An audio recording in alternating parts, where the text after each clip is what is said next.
أعوذ بالله من الشيطان الرجيم. بسم الله الرحمن الرحيم. ولقد جاءت رسلنا إبراهيم بالبشرى قالوا سلاما قال سلام فما لبث أن جاء بعجل حنيظ فلما رأى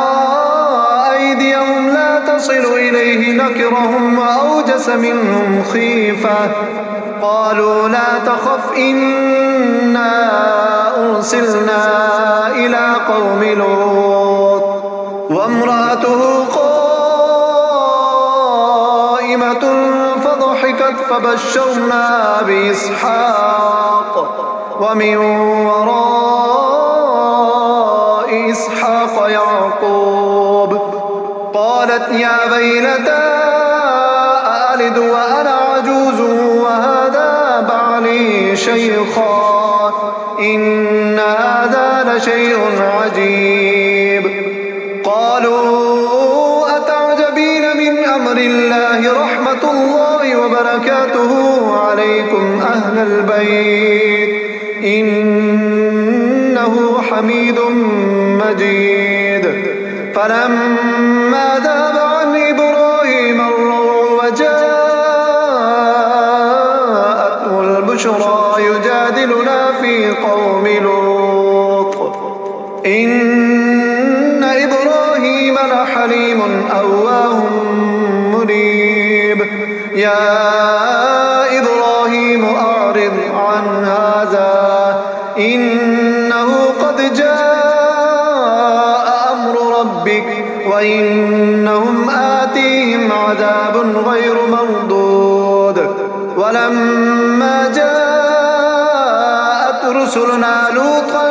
سيء بهم وضاق بهم ذرعا وقال هذا يوم عصيب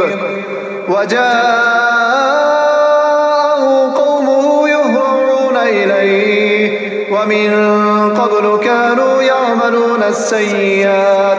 قال يا قوم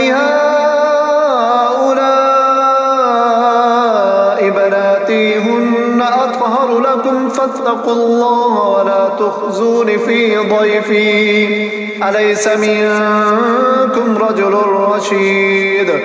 قالوا لقد علمت ما لنا في بناتك من حق وإنك لتعلم ما نريد قال لو أن لي بكم قوة أو آوي إلى ركن شديد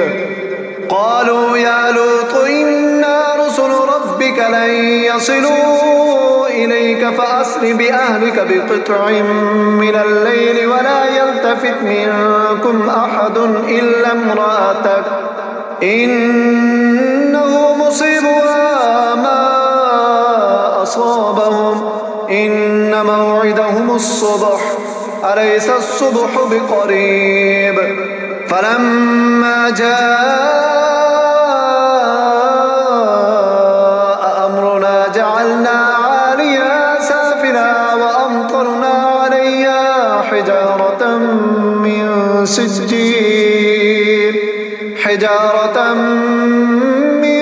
سجيل منضود